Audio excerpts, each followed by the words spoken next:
Hello, and welcome to Manifest the Big Stuff.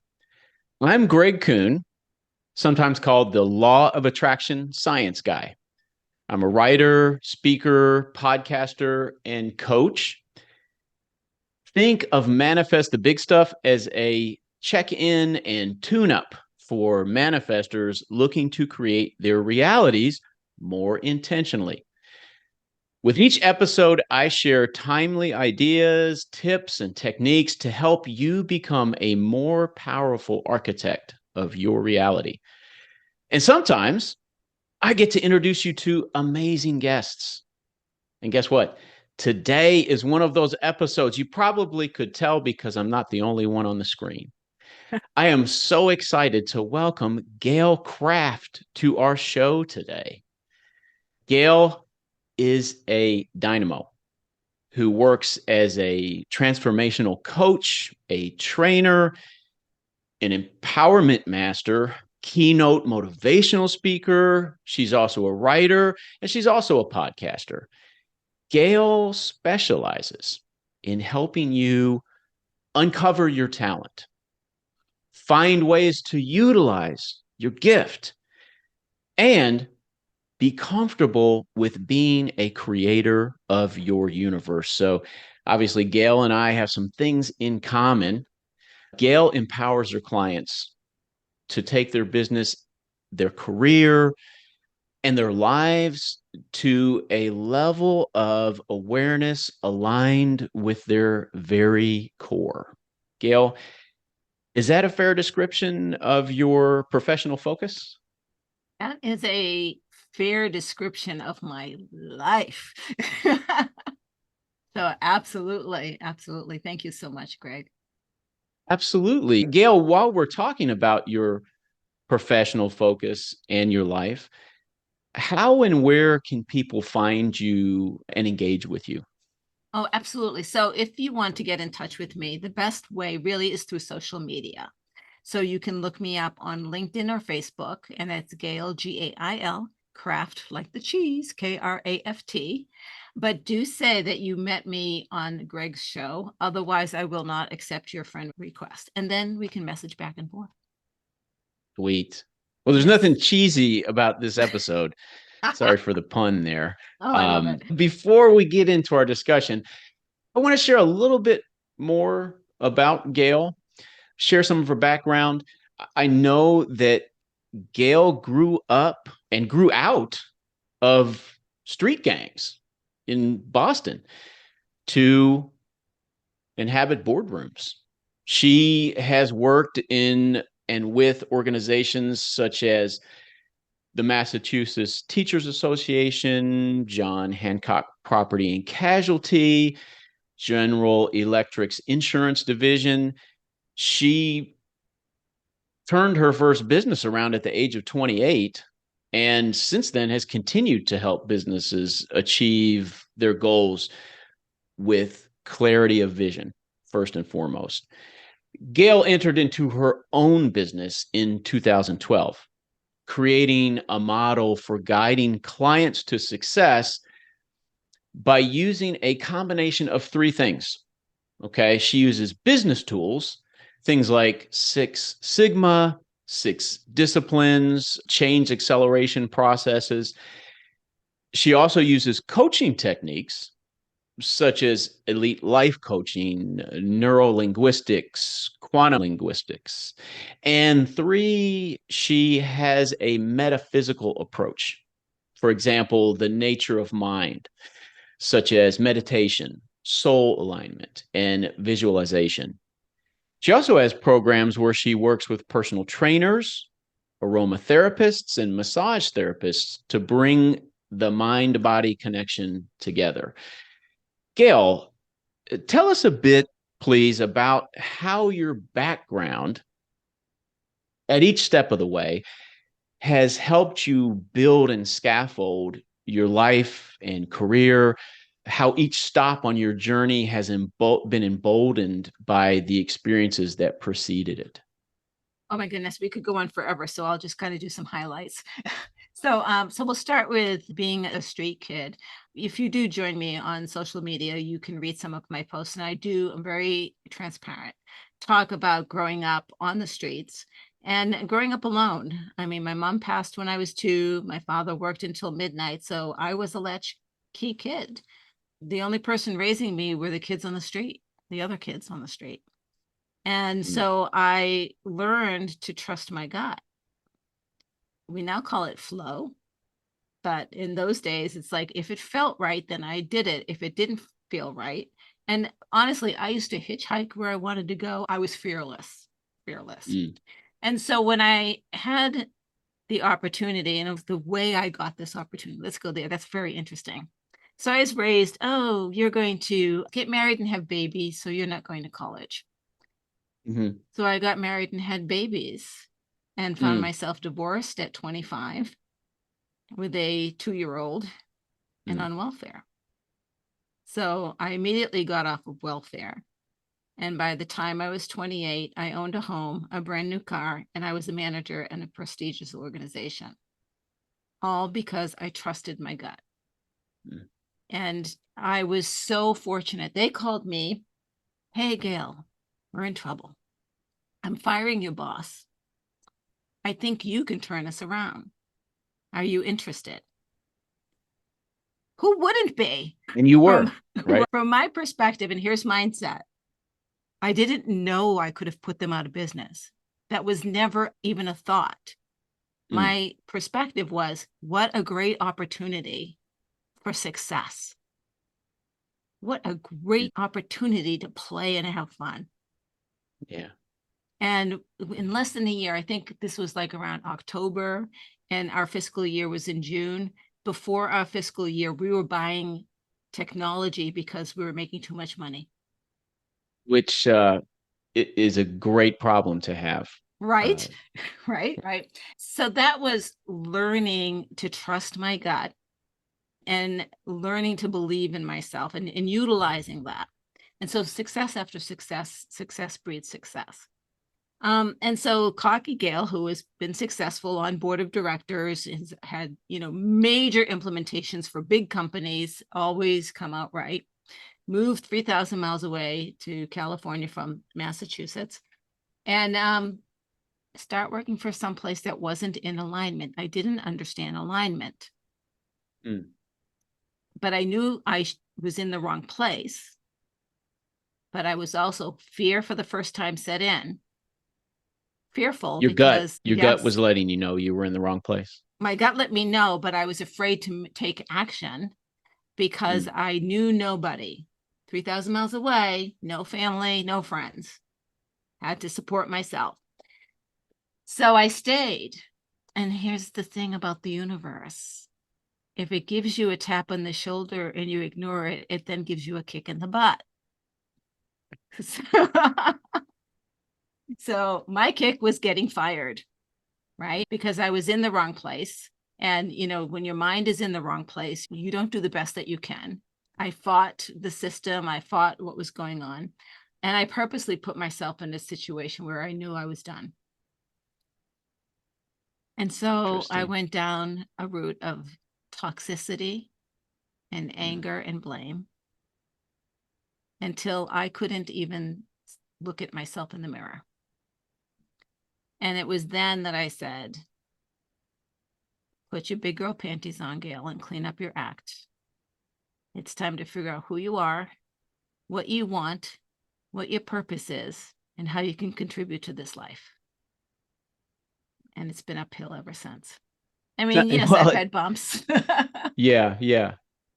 Sounds like a great journey began. Yes.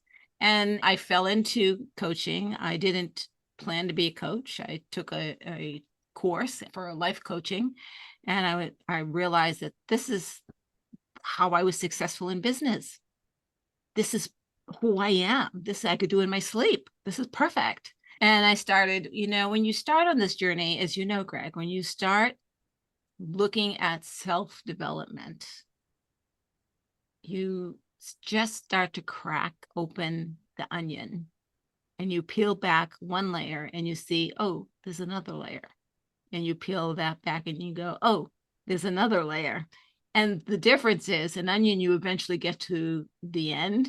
You never get to the end of personal development because it becomes more spiritual. It becomes more curious. And you start looking at things you never thought you would look at before with a different eye. I agree. It's a little bit like a very well-made TikTok video that plays on a loop seamlessly. And the first time through, I don't realize it's starting again.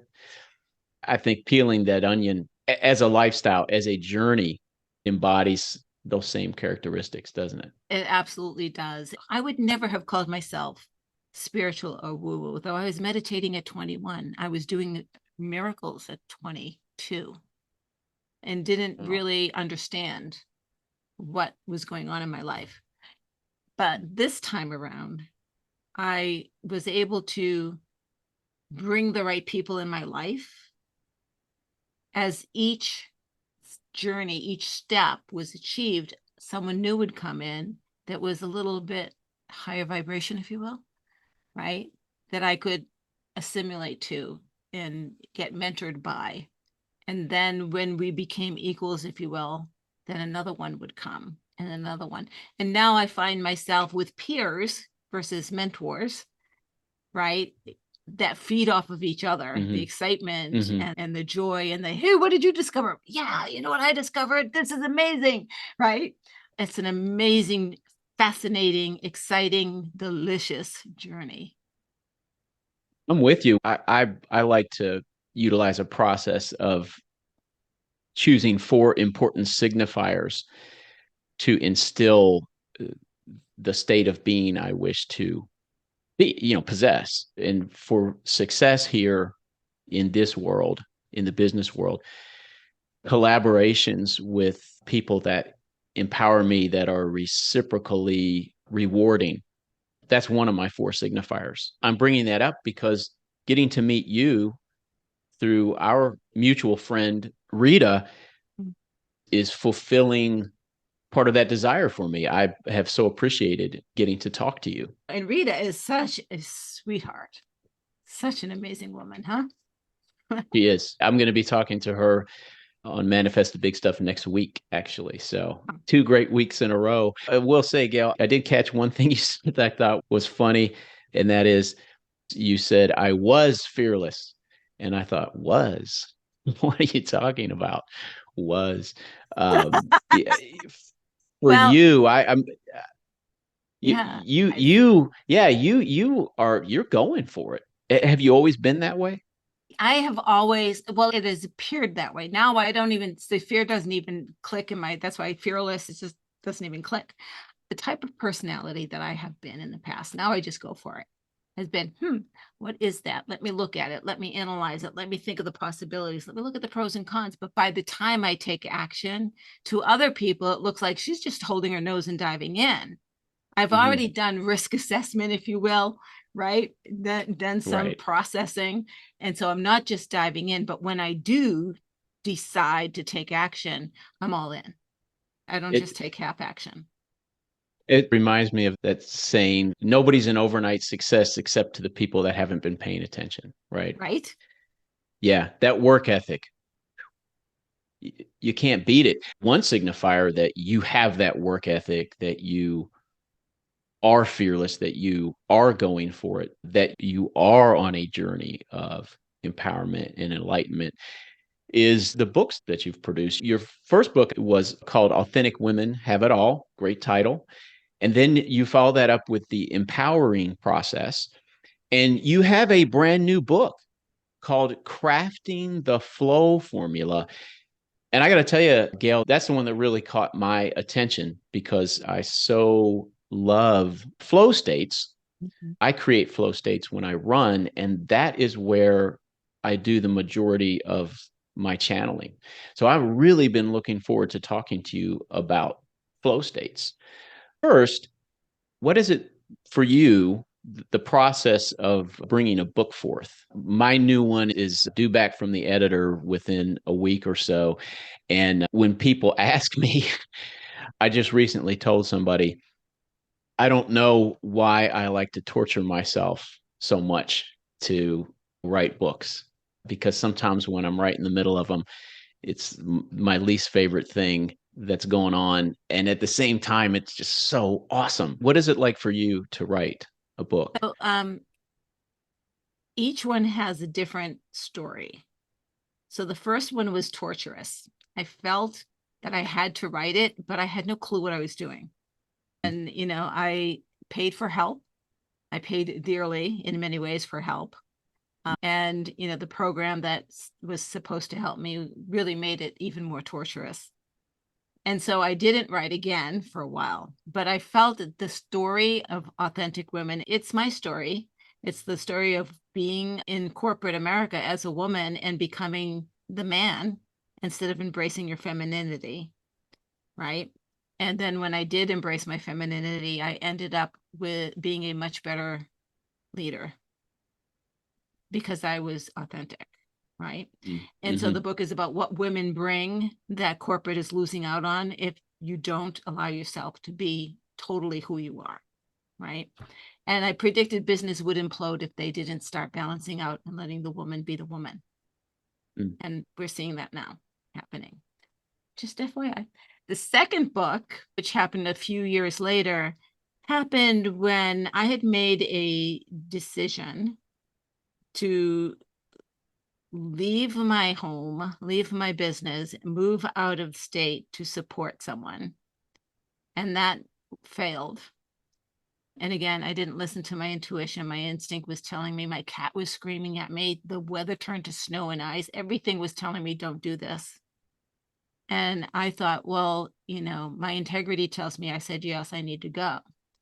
I've learned since integrity is first to honor yourself. But anyway, it was an experience that I didn't have to stay in too long because I walked away from, but I learned a lesson and found myself with no business, in debt, and no home. I was ready to sell pencils on the corner. And I knew about empowering questions because I was an NLP and quantum linguistics master. Empowering questions are structured in a way that they move you towards what you want. And so an empowering questions has a presupposition that you're already doing it. So your subconscious mind agrees. And then because you're moving forward and it's time bound and there's energy behind it, your subconscious mind can help you take action. And so I wrote 366 empowering questions, one for every day of the year, while I worked on my own. So we're talking April.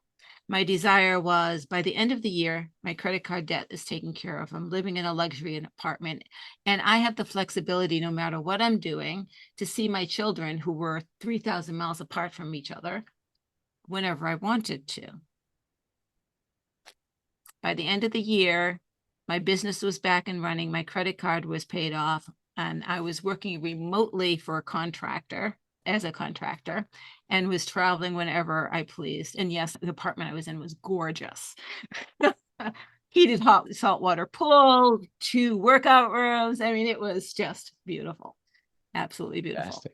And I attribute that to, the empowering questions don't make it happen. We still have to take action, right, Greg? But what it does is it releases the tension and allows us to get past the resistance that holds us back and look for possibilities. Right? Yes, so absolutely. I did. And I got everything I wanted. Everything I wanted. So that was the second book. I love that.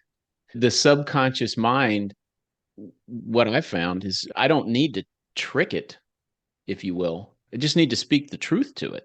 And there are ways to speak truth without jumping straight to, love and joy that hasn't really been achieved. And the opposite, there are ways to speak truth without delving down to the depths of whatever despair is there. We can really coach our mind. And that's what I hear you talking about. Right. Right. So an empowering question would be something like, what more, how else, who else? So you're already telling your mind, so I'm doing something already. Right. There's Okay. something there. Right. And so, for example, I'll use the millionaire, what more do I need to do right now to be sure that I extend that bank account and I start experiencing life as a millionaire? Your Mm-hmm. subconscious mind goes, well, you have clients. Okay, so you're already doing something. Okay, so what you need to do, blah, blah, blah, blah, blah. And it starts looking for, okay, it first agrees, yes, you are doing something, right? Oh, and you want it right now, so not tomorrow. So, okay, let's take action. And things start to come up that you are now aware of that you can choose to take action on, right? Yeah, and it takes some of the pressure off too, Oh my God, there is no right? pressure. There is no pressure. It's so Yeah. much more fun. So much more fun. And then the third book. So it started last October, I think October, November. I was invited into doing a keynote for leaders in technology. And the purpose was disruption in leadership. So I asked the facilitator, how woo-woo can I get? And he said, whatever you want. I went, I'm talking flow to a bunch of technical guys. So Yeah. how do I do that? They understand formulas. So rather than say, here's the process that you go through, I broke it down into formula of the key components you need to have every day Mm-hmm. to be able to get yourself into flow. And I'll shoot Mm. them off. I'll shoot them up. First thing, the first one is your emotional state. So Mm-hmm. your EI, emotional intelligence, or your state, right? So if you're angry, even if you're so madly in love, if you're any of those high vibrating states, you're not going to make a good decision. Mm. So I provide tools and techniques to get into a clear state, not suppress your emotion, right? Yeah. But how do you open up, right? And breathe and get past and just let that resistance go. It's letting the resistance of those emotional states go. So get yourself into a resistant free state. Number It's one. interesting. For me, it's absolutely essential for me to feel and process my feelings. When I do that, I'm in a position where they can become feedback, incredibly accurate feedback, and they help me. It's like an individualized curriculum, actually, Mm-hmm. for my uh, learning, growth, and change. So, in terms of the emotional state, and I hear you honoring those feelings, not stuffing those Right. feelings, but recognizing. So, where do you go with that? So one of the exercises that I do in training is there's a yoga position where you stand with your feet shoulder length apart, you're standing, Mm-hmm. and your hands by Mm-hmm. your side facing forward, palms forward, and chest up. Now, as soon as you do that, you've just released the tension in your body. So now your Yeah, I body can can feel it. think because your body does have consciousness. And then Mm-hmm. lift your head up. You cannot cry and you cannot be angry if your chin is up, right? Mm. So I'm asking you to not stop the emotion, but don't give in to the emotion, right? Let the Mm. tension go. And then you can get curious about what exactly, like you said, what's the feedback? What is it that you're trying to tell me, body? Right? Because emotion is your body vibration, right? And your body Yeah. knows. And so you want to listen to what it has to tell you. So you get yourself into a more curious state. Then the second part, which is incredibly important, is to be honest about your intention. If your intention is to manage and manipulate, then you're Mm. never going to get into flow. And it's okay if that's your intention, as long as you're authentic about your attention, right? There are businesses that, especially as a contractor, that have these amazing values on the wall. We have a commitment to the customer and we support our employees, and nirvana is where we are. And their culture actually is make the next sale. I don't care who you have to kill to get it. Mm. Mm. That's their real culture. So there is a falseness within that organization, and they can't keep good help, right? Because anyone who comes with the intention of what's on the wall immediately feels it's wrong and has to leave. Or And so, does, on a personal level, applying that on a personal level, is that a bit like cognitive dissonance? Is that like yes, me saying, here's who I am and here's what I'm about, and then how I conduct myself in real totally time in different. the world is out of sync? Yes. Yes. And so you can't get into flow if you're not being honest with who you are. And it's okay. There is Mm-hmm. no judgment. I don't really care about what your intentions are. Those are yours. I care about mine. Mm-hmm. Right. And that's it. But be clear about your intentions. Right. Mm. And if they don't feel right, then have, a come to Jesus conversation with yourself. Like if I'm not willing to be honest with myself about my intention, especially if that's stemming from, ooh, I don't know if I'm comfortable with that intention. So I'm going to just go about my business because I want the end results that I believe it's going to bring. So I'm just going to try to pretend like that's not my intention. That's a tough place to be fulfilled from, isn't it? And 99.99999% of the time, the reason why you don't want to look at that is because you were given a story that is bad. So I'm judging. You're judging It's yourself. yes, it's one thing to have a process or a way of engaging and a way of manifesting reality that isn't working for me, that's inadequate or incapable. And then on top of that, I'm judging myself in addition to just simply the unpleasant natural consequences of it. Right. And now So you're I've got, feeling guilt and shame. hmm, yeah, How can you be those, in flow when you're feeling guilt and shame? right. So, one of the NLP processes I use with people is called value elicitation. Right. And Okay. so, if you know your core values, then you know your intentions. Right. And Mm-hmm. what's really interesting about that process is you have to face yourself, and the manure starts to come out in Mm-hmm. that process, and breakthroughs happen during that process. And then you realize who you thought you were and who you really are out of sync. And who you really are doesn't have to be who you really are if you now deal with it. It's like when I squeeze an orange, orange juice comes out, not apple juice, I've tried. because that's what's in there, right? Right. So if ooh, I don't want orange juice, well, good thing I'm allowing myself to see and understand that it's orange juice. Right. Because how could I even change it if I wasn't even allowing myself to know that there was orange juice in there? Right. And so I'll give you an example. There was a woman who went through this process, and hers was her values around relationships with men. Mm, And in the middle of it, she realized that she really thought men were pretty stupid. She really didn't trust them. Right. And, she would never have said that out loud before. Right. mm-hmm. And some really nasty opinions of men came out. And then there's a process at the end that kind of flips that around. Okay. And then she's like, oh, no wonder I can't keep a relationship if that's how I'm treating the men that I'm with. Who It's would the want a root of, relationship with a person like that in the first place, right? right? Right?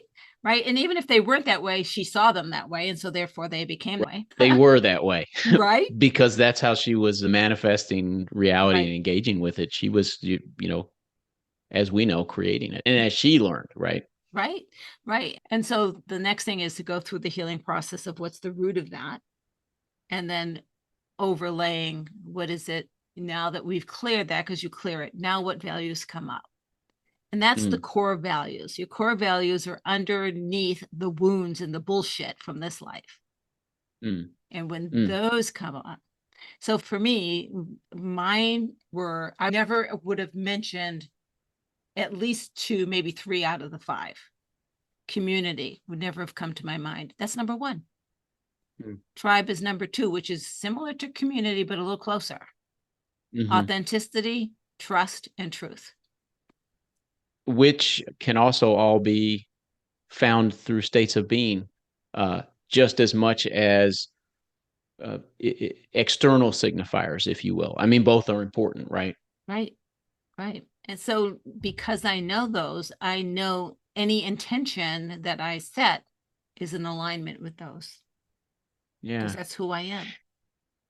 It's funny hearing you say this. I wonder sometimes, because people have asked me, like, doesn't it get exhausting? You're putting that much effort into who you are and your life and how you're creating it.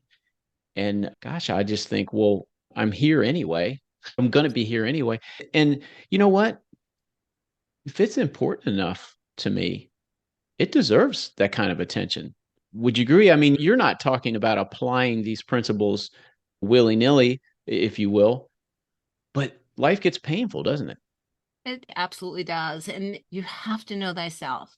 And if you're feeling shame or guilt or any of those negative emotions about what you think about yourself, what you think you know about yourself, then what you think you know about yourself is probably not true.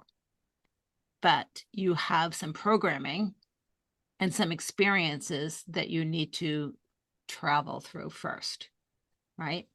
And I no Yes. longer really want to heal people. I want them to see where that situation happened. So let's say the wound happened when I was 8 years old and, dad did this.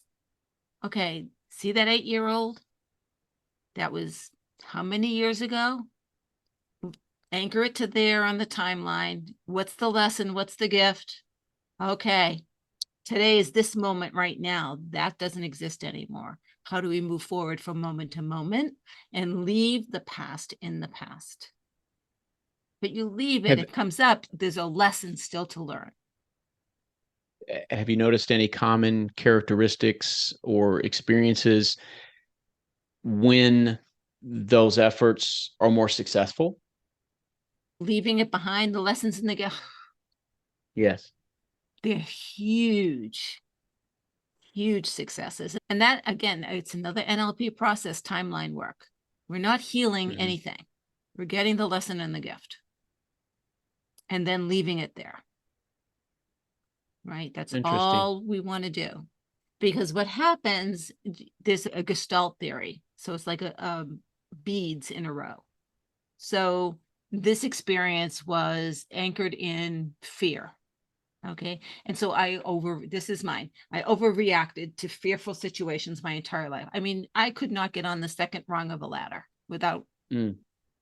gripping and I'd have to get down. Unnecessary fear that Unnecessary fear. it's not serving you.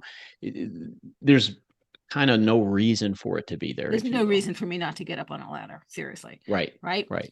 So I worked on fear. A few weeks later, I went to this thing. It's called Warrior Camp. Mm-hmm. And, you spend a week in doing warrior things. And one of the things many things were high, like high wire stuff. And one Sure. of the things I had to do was climb up a telephone pole with a harness and then jump off. Now, in the past, I would On never have purpose, gotten right? up the pole, right? Right. So I get up the pole. I mean, this is like a couple of weeks after. I'm up the pole and I'm ready to jump. And I'm like, be sure to look around because the scenery is amazing from up here, right? Mm-hmm. And I didn't realize until after Warrior Camp that I had climbed up the pole, that I had been walking on wires, that I was climbing up through tubes, that I was, doing these crazy things that a few weeks earlier I would not have been able to do. Right. So there's a very concrete, here's evidence that stuff works. Mm-hmm. And so do I have fears? Yes, but not disproportionate to the situation. Right? Because fear is there to help you. Right. And when you feel your emotions, I do two things. If I feel an emotion, is this valid or not? It's not valid, Gail. All right, wherever. We'll get back to that. Let's move forward, right? It's valid. Okay, what are you trying to tell me? How do I need to respond? What's happening that I need to do differently? Is it getting curious instead of reacting? Curious is the best thing for everything. Right? Yes. Yeah. So that's It number sure 2, is. intentions. So you get your state and you get your intentions. Mm-hmm. The third and final part of the formula is mindful daily routines. And what that means is if you're in a rut, number 1, break it up. So for example, the other day, so I typically get up, feed the cat, put on the coffee, take the dog out for a walk, come in. You know, I'm not going to make the coffee. Got up, fed the cat, took the dog out, did a few other things, and then made my coffee, right? One thing done differently disrupts my routine, gets the juices going, gets the creativity. Doesn't take much. So shake up your routine. I also suggest that you do something a little bit fearful every day. It's like an elastic that you want to stretch out until you feel the tension. Don't stretch it, just feel the tension and then relax it. And eventually that elastic will go further and further and further. And what this does is it teaches you to get comfortable with being uncomfortable. So when life throws you a curveball, you can go, oh yeah, I know what to do. Because you've trained yourself. That is true. Yeah. You can learn how to hit a curveball. Yes. Yes. You've trained yourself to get comfortable with being uncomfortable. And in the baseball metaphor, the way you do that is through pitch recognition, which can only be achieved with mindfulness, intent, and practice. Very similar to what you're saying. This last Friday, I had gotten a jump on my Friday chores by mowing the lawn Thursday evening before the sun went down. And I was so excited. Oh, I'm going to have some found time tomorrow. And I'm going to put that to use. I'm going to work on a project that I'm pretty excited about. And got up, my normal routine, 5:30 before the sun comes up. I let the dogs out in the backyard, and then I feed them. And I let the dogs out in the backyard. I heard a scuffle, and our littlest, cutest dog, Gator, had been sprayed by a skunk. And Skunks are around lately. Yes. yes, we have a skunk highway in our backyard for some reason, and just the same sort of thing. Here comes a curveball that was not what I was expecting. And I did my morning alignment routine. I have a writing journal where I align myself with the opportunities inherent in each moment and just prepare myself to be able to take advantage of them. I did that and then planned out how I was going to address the issue. And, by being open to opportunity, what you were saying, stepping out into fear, which for me often is part and parcel with not being in control, not knowing what's going to happen, or at least not having the illusion of control very solidly in place. Well, just by being open and saying, it wouldn't have been authentic for me to say, oh, I'm actually really glad this happened. No, I wasn't glad that it happened. I also, though, what aligning myself with opportunity allows me to do is to stay in a formative mode. When we're watching a medical drama in the emergency room and they say, call it, that means write down the time of death. I felt the urge to do that with the day after the skunk.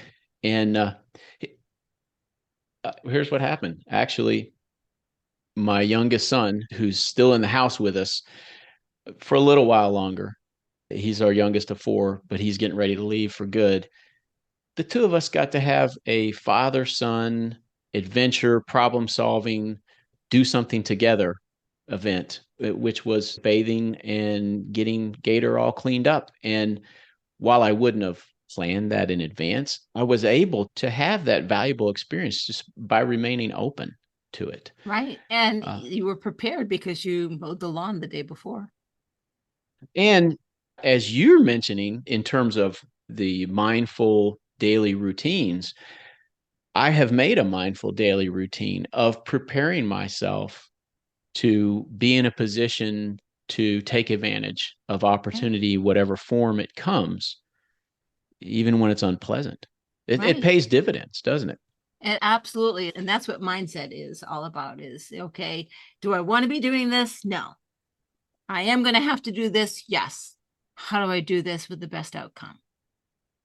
And that's it. And I'll tell you, part of the mindful daily routines is meditation. Mm-hmm. And I provide, especially for corporate leaders, a process called Hakala, which is a Hawaiian meditation, which is simply focusing on a dot on the wall Mm-hmm. and just keep focusing on that dot. And as you focus, you expand your peripheral vision Mm-hmm. a little bit at a time. And after a while, you open up your reticular activation system, both mentally and physically, and you start to see the opportunities presented that you didn't see before. I think we've talked about this before. Yep, Am I remembering correctly you are. that through your practice of it, you eventually achieved a state where you could essentially see behind yourself? Am I Yep. overstating that? No, no, that's the story. So this was at an event. It was an NLP event, I'm pretty sure. And we did that Mm-hmm. exercise. And I was a crew member and I still did the exercise. And then after, there was a communication training. And in the communication, there's three people playing, two people sitting across from each other, one person standing behind the other. So I had someone standing behind me. The person behind me was to put their thumb up, straight, or down. And the person in front of me was to use one word to give me a clue as to where the thumb is. And Mm-hmm. I sat there and I went up, up, down, straight, straight, straight, up, down, up, straight, straight. And the person across from me never said a word. And she's like, well, this isn't working, right? Because I could feel the movement of the hand and knew exactly what was going on. That's what Hakala can do for you. That's Amazing. interesting. So if I wanted to begin to practice that form of meditation, do you have any tips, maybe in terms of how much time to give it, anything else? Because that sounds very interesting to me. It's very easy and it can be done anywhere. When you look at a dot, pick a dot or a place on the wall slightly up. You don't want to be looking, your eyeballs, in your eyelids, but slightly up. And then really, really focus on that dot Mm-hmm. and Mm-hmm. gradually expand your vision while you're still focusing. And I would say between 5 and 15 minutes a day, at the end of the week, you will notice a difference. Interesting. Do you carry that sort of awareness with you even when you're not actively sitting down doing the meditation? I can feel all around me. I can feel beyond around me, if that makes any sense. Sure. I was talking with a friend today and I was telling her that one of the things that happens to me when I'm connecting, if you will, is I can feel the synapses in my brain going off, a little right. And I'm Mm-hmm. like, oh, hi guys, you're connecting again. Okay. What do you need to tell me? How nice of you. And right. And sometimes I feel them behind me. Right. Um, Uh-huh. I've met people who've said you've got spirits around you, and I'm like, I know. Sometimes I feel them. I had an aura reading done where they literally take a picture and then they read the color, and my aura is magenta with a little bit of blue. And the last What time I had it, does that have a certain meaning, a magenta and blue? magenta is godly. Yes, that's it. That's godly. That's as deep as you get, right? Until you hit white. And there are two orbs watching me. And this might be a little bit woo for some people, but I found it rather humorous. Uh-huh. So the guy who was reading goes, well, one of them's an ancestor. I'm like, yep. And he goes, and the other is an alien. I said, well, aren't we all aliens? And he goes, no, that one's a little scary. I said, not to me. Right? Yeah. You know what? You reminded me, I just read, this isn't new research, and I'm not recalling the name of the study, but it was published in a peer-reviewed journal. These researchers were able to show that simply by thinking about their ancestors, people's intelligence was raised. They did much better on standardized test scores, and they were able to demonstrate more resiliency and creativity simply by thinking about their ancestors. Right. When I heard that, I thought, well, now that this is known, future humans are probably practicing it. Why wouldn't they be? So if I think about my predecessors, then we'll be meeting in the middle with this powerful intent because my ancestors aren't thinking about me because we didn't have that research at the time. Are you talking fifth dimensional, no time stuff? Shame on you. Well, I don't know how well established it is within my entire listening community that time is a construct of three-dimensional space Right. because we have distance here, because everything's separate. We have to traverse the distance, whether it's from birth to death or from wake up to going to sleep. They're all journeys, right?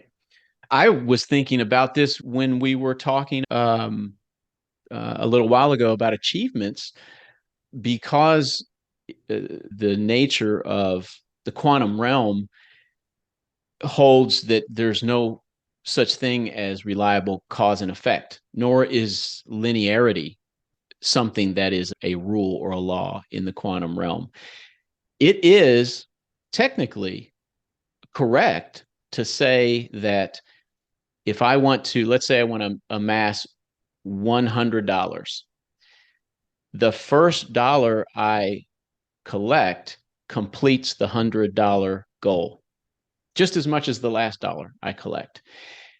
And that's kind of a fantastic thing to jump into, or a concept to jump into in a part of my life or reality where I haven't been very successful, or at least not as successful as I want to be. That can start to sound like pie in the sky. My subconscious is saying, yeah, right. Right. Right. And you've got to watch However, that because your subconscious is the one running the ship. right.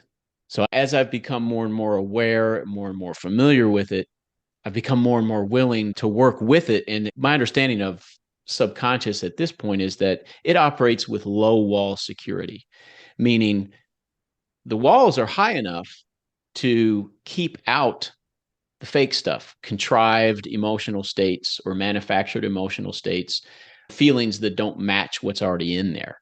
Right. The walls are high enough that it can always tell when It something's has the trying high to BS get over it. meter. Right. Right. But they're also low enough that you can gain access as long as you're being honest, as long as you're telling the truth to it or Right. yourself, however you Right. want to look at Right. it. Well, what's interesting is so 5% of your day is taken up with your conscious mind, 95 with your subconscious. So subconscious is where all the intelligence is, and where, I mean, it's running your heart, it's running your lungs, it's doing so much work, it's doing everything, right? Right. But the boss, just like the CEO, is your conscious mind. So think of the CEO all alone at the top, and then all of the worker bees are underneath. So your conscious mind can give your subconscious mind a believable directive, and your conscious mind says, aye, aye, Captain. If you give it an unbelievable directive, just like your employees, it says, yeah, right, we're going to go do what we want to do. Right. I'll give you an example. And this is, again, going to be kind of woo for some people. Your body knows everything. Your body has your ancestral history, 7 generations back in your DNA, and your history. I've spent a good portion of my life taking my walls down. And at one point, I had a brick left. A little bit of anger. I just couldn't get over it. So I said, okay, subconscious mind, we're going to sleep tonight. but you're not dreaming. I Mm-hmm. want you to tell me what the root cause is of this brick because I want it gone. And once I know that, I know what I need to do. I woke up the next morning and I went, whoa, well, that's interesting. About a week later, I went and saw my older sister. I am the youngest, and my siblings are way older than me. Mm-hmm. Like I said, mom passed when I was 2. I said, so mom tried to abort me in vitro and failed. And she went, how do you know that? I said, well, my body knows. I'm glad she failed. And she called me a witch that day. Yeah. I then went to an Indian Nipi tent, which is a sweat lodge, about another week or so later. And in there, you bring your ancestors down. It's very intense work that you do for cleansing. And I brought my mom down. And I said, listen, I have to tell you, given the time, given the situation you're in, given all of these factors that were going on in your life, if I were in your shoes, I would have made the same choice. Thank you for failing. I forgive you. Hmm. And that was that. Brooke was gone. And thank goodness you had the willingness to love yourself enough to forgive her. She failed. Oh, what's right? Mm-hmm. So, yeah, I had to be honest. Her oldest, she had 2 daughters married, 3 daughters married. She had a grandchild and a grandchild on the way, and she finds herself pregnant. Hello. Mm-hmm. Right? Right. In my belief work and what I write and teach, I have found that we inherited beliefs from imperfect people who could only pass along what they had, what they knew. And hopefully, certainly in the best of circumstances, there's no intent to leave us with these incapable beliefs. That's not done intentionally. Oh. I think about something like because parents are human beings and they're imperfect, a mother who wants her daughter to be um, physically fit and well presented, for good reasons, for reasons that make sense. They're logical. And as her, when she's young and as she sort of questions that or maybe even pushes back, the mom responds with tough love. No, that's the way it's got to be. Or, I don't mean to make the mom sound bad. The mom has good reasons for doing what Right. she's doing, based on how she's She's raised, not based on thinking, how let's see she, how much I can mess up my daughter's right, head. Right. right. However, what the daughter gets out of it because of her stage of development and just, we're not in control of how people receive us. What the daughter gets out of it is I have to be fit and thin and attractive to make my mom happy. And that's not what the mom intended. Well, that To make daughter's my mom love me. to be lovable, to be worthy, and to take it another step. Because even if it's left at something a little more benign, like happy, I'm going to go out into the world with this belief. And all I do is just swap a new person in for my mom. And then I just swap in new characteristics or behaviors for the thin and attractive. The belief is that I'm responsible for making you happy. And even more nefariously, as you pointed out, sometimes that belief can be I have to earn and deserve and warrant someone else's love by meeting their expectations and being who they want me to be. And, those kind of beliefs, they're subjective because the belief could have been anything. Obviously, there's no pre existing beliefs that we should all have gotten. We got what we got. So, in that way, they're subjective. But once we had them, they're no longer subjective until we learn, hopefully, as an adult, and we start doing inner work, which is really what you're describing here with the flow state. Right.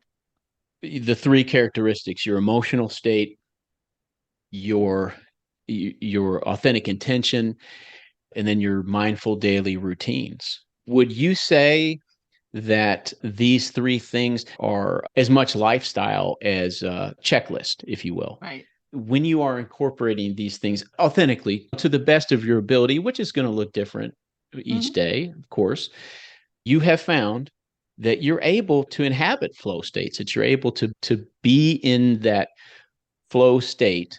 And if that's correct, what is that like for you? How do you experience that? How do you know when it's there? How do you know when it's not there? How does it make your life better when it is there? Well, let me first describe what flow state is, because there are different types of flow states. I used to live in San Diego and I had a contract in Los Angeles 2.5 days a week. And so I would drive up on Monday, stay, and then drive home early Wednesday morning. 2 hours and 10 minutes if there's no traffic. Los Angeles, you heard me say, if there's no traffic. Mm-hmm. There's a 2 hour Right, which window between 2 o'clock in the morning and 4 o'clock in the morning when there's no traffic. right. Okay. And if people knew that, they'd be out driving too They are. to take advantage I've of been it. there. I'm one of them because I used to get to that office by 6 in the morning on Monday, because otherwise I would never get there. And driving home, you've got Los Angeles County, which is huge, Orange County, which is huge, and San Diego County, which is huge. And I lived just maybe 10 miles from the Mexican border. So that's most of San Diego County. Mm-hmm. I would get in the car, and the next thing I knew, I was in San Diego County. Who was driving the car? Right? Yeah. My Yeah, subconscious was exactly. driving the car, Mm-hmm. because the flow state is when your conscious mind checks out Mm-hmm. and your subconscious mind checks in. Right? I also carry a recorder with me, because that's when amazing ideas come. While you're driving, guys, come on, I know all of you have some brilliant ideas. Right. While you're driving. You're in flow, right? Because you've let your resistance down and you've allowed yourself to breathe, your body, your mind, your spirit to breathe, right? So that's one flow state. Another flow state is when you're in a car accident and life goes before you, literally frame by frame. There's a car coming at me, click, click. I don't, any cars around me, click, click. How can I move? Click, click. Going to move the wheel, click, click. The car's a little bit closer, click, click. Okay, if I swerve this way, it'll miss me bodily, click, click. I just got rear-ended, click, click. That happens in a nanosecond, but you see it frame by frame. Yeah. Okay, that's a heightened flow state. Now, Special Forces, SEAL team, and the technology companies in California spend millions of dollars looking for people who can get into flow. If you're on Special Forces or if you're in the SEALs, you know how to get into flow. Because when they're on maneuvers, they need to, like an amoeba, this person's the leader. They see there's a change. Now I'm a follower and you're the leader. And there's no conversation. It's knowing where to move, when to move as a unit, as a single organism. So how do you get a team into flow? And I did this not realizing that it was flow. I was working from my gut, right? Getting everybody's juices going. I had a team when I worked at Hancock that was responsible for creative solutions. So what I would do is once a month, we would get one of the conference rooms, have some lunch brought in, and then we would play games. For some reason, they liked Pictionary. That was one we played frequently. And it would get dirty, nasty. And we would be snort laughing. We would be laughing, tears, snots. We were laughing like so hard. And when we were done with that, we put the recorder on and we got to work. And the ideas came so fast, we couldn't write them down. That's why I would tape and record the meeting. Laughter gets you into flow, right? Because your resistance is down. I had a team that I had to clear the air so that next time we worked together, they would get into flow.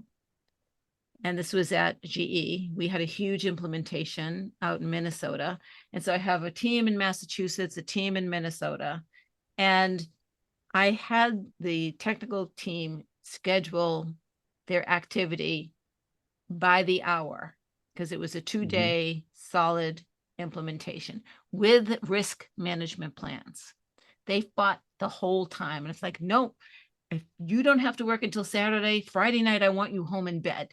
Right. And if you are done Friday night, I want you to go home to your wife. Right. Just like I need to know who's where so I know who to call if one of these plans have to be enacted. There's going to be no problems, Gail. We're writing the plans. 2 had to be enacted. I had GE looking over my shoulder, and they thought this went smoothly. They did not know that we had an issue because it was plan such and such. Okay, we got it, right? Because we had, there was no panic. We already knew what to do. But the technical team hated me by the end of that, even though implementation went smooth. So what do? I have a bunch of people that I'm going to have to work with again. So took them out to dinner. No big deal. They always do that. They got their bonuses. No big deal. They always do that. Then I took them to laser tag so they could kill me. They let all of their frustration out. Believe me, my little laser tag vest barely was on. As soon as it went on, someone was shooting at me. Right. Right. I could not find cover because there was someone everywhere. Yeah. We laughed, we cried, and then, we were buddies again. That's getting the team into flow. We played. Play will get the team into flow. Those are fantastic examples from a leadership perspective, which is a role we're all in.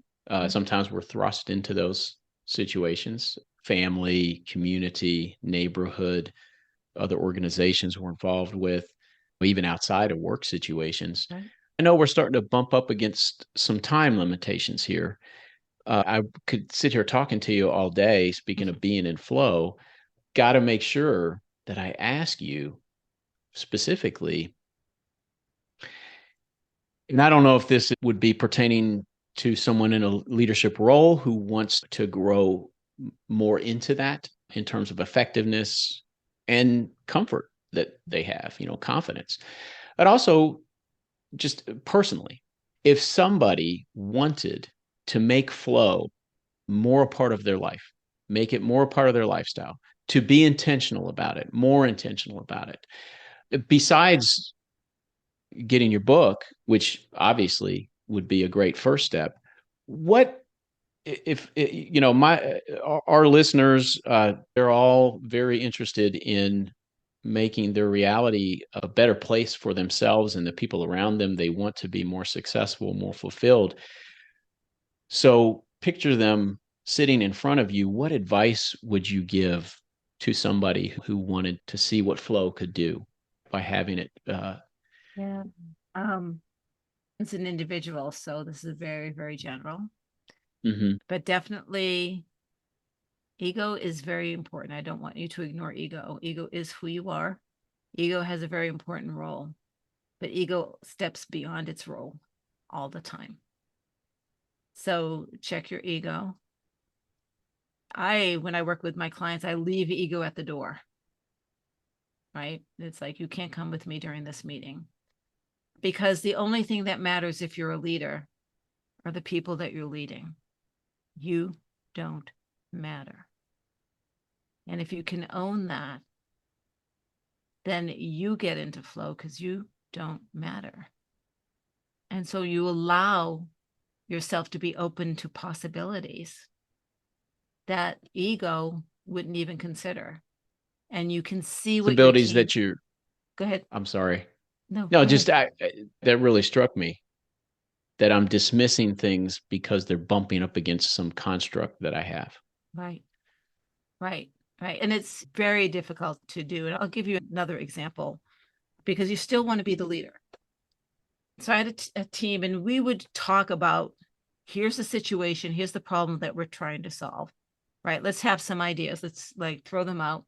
And then my job was to do the risk assessment and analysis as to the probabilities. Right.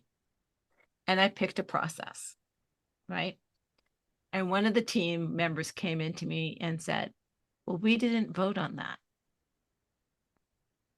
And I looked at her and I said, I'm so sorry that I have misled you somehow for you to think that this was a democracy. Because the bottom line is, if the shit hits the fan, it's my butt.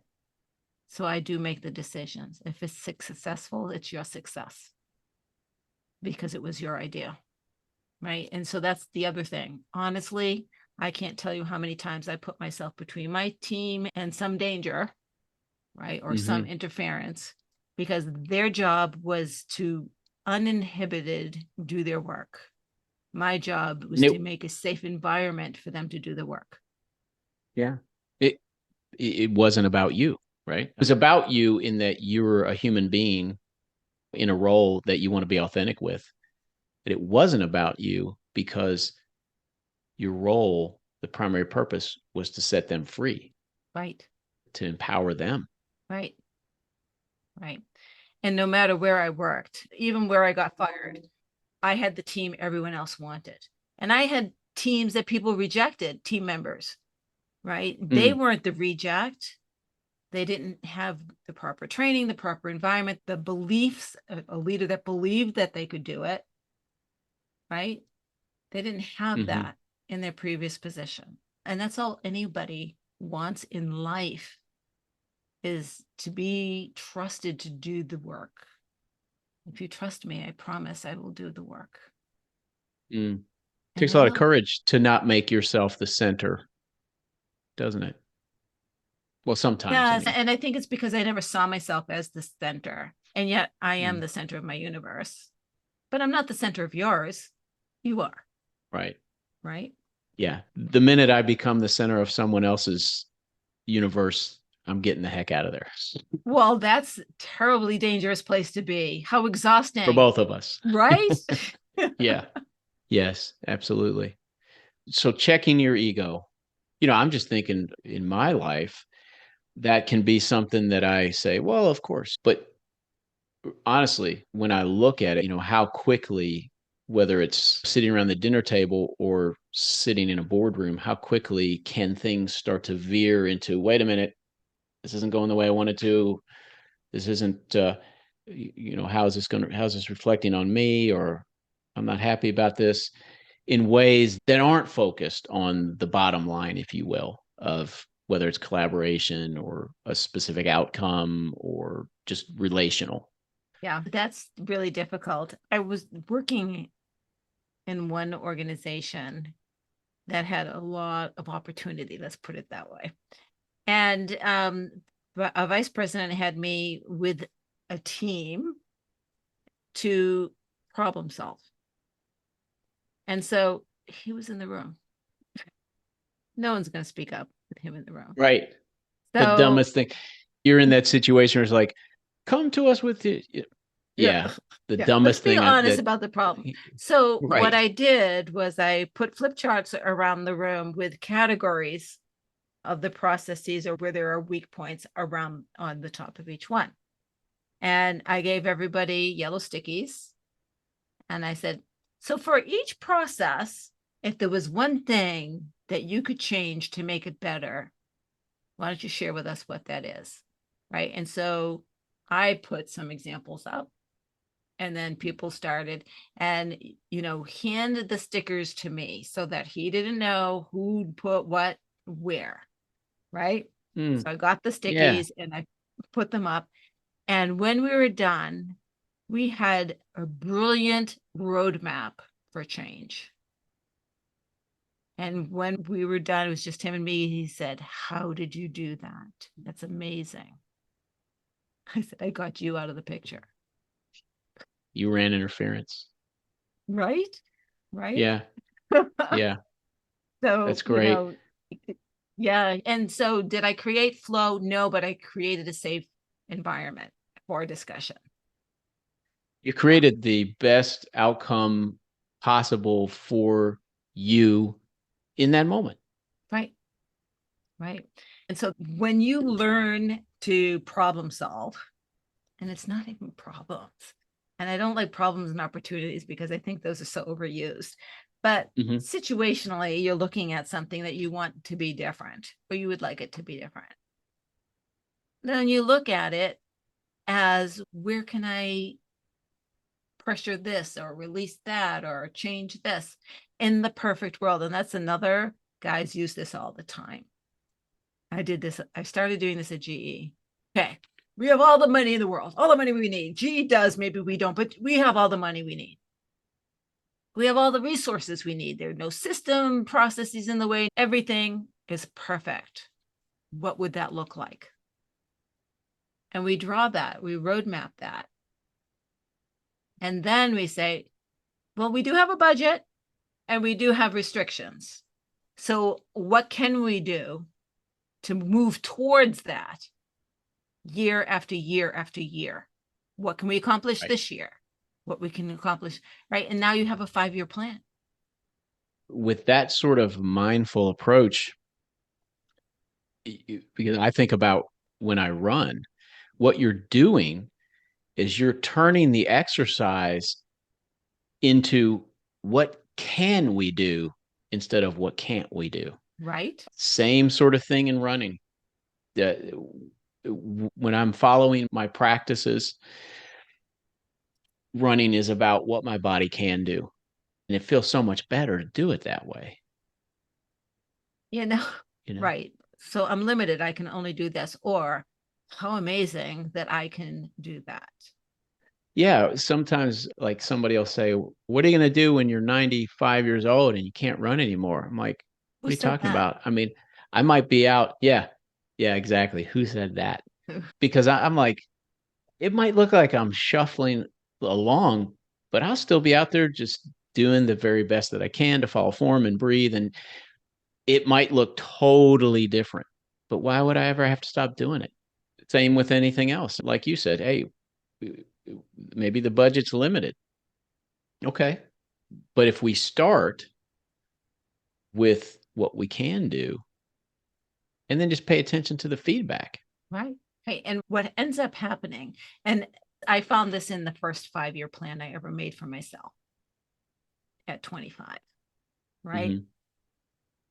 It was accomplished in 2 because you believe it and you can feel it, you can taste it, you can step into it. And when you can feel it and believe it, your reticular activation system opens up and you start behaving as though it's so. And it has to become so. If you behave as though it's so. No, I'm not saying if you want to be a millionaire, start spending that kind of money, but you can certainly make choices that you would make without restrictions that you think you have as a millionaire. You can Mm-hmm. start dressing like a millionaire. You can start hanging out with millionaires. You can start getting friends with those kind of people, which I happen to be friends with. The event that I gave, everyone in that room has huge businesses and multi-million dollars. So, yay. I, I, I will say, I mean, maybe I'm just lucky. If there are any skeptics out there, you could explain it this way. But like you, I've had the pleasure of working with some incredibly successful and wealthy people. I found them to be the most generous and giving people that I encounter, by and I large. love them. They're just like Yeah. anyone else, right? Anyone who says money corrupts is, there's a program that's full of crap, Mm-hmm. right? And I hear those kinds of things all the time from people. And it's like, well, specifically, here's a great line. So, who specifically are you referring to? Do you know someone who is a billionaire? Not from the news. Do you personally know somebody? No. Well, I do. And there are good guys and there are bad guys. Just like the poor people, good guys and there are bad guys. Money had nothing to do with it. Absolutely not. And do they have stressors? They have bigger stressors. I don't want some of their stressors, I'll tell you, right? Worried about who's trying to sue them or who's trying to take their business and resources coming and going and how to stabilize. I'm really not interested in that kind of a headache, right? So know what you're talking about before you go there. And if you talk from personal experience, that's one thing. Mm-hmm. By all means, you can talk about your own personal experience. Not judgment, not expectations, actual experience. What is it? Money doesn't buy happiness, but I'd like to find out for myself. Sure does buy a lot of fun, though. Yeah. Definitely. And I have really gotten a lot out of our time together here, Gail. I really want to thank you for sharing your time with us Oh, Greg, it's been today. awesome. We definitely made the most of it. We created something of great value here. And well, I can't think of anything more valuable than your time.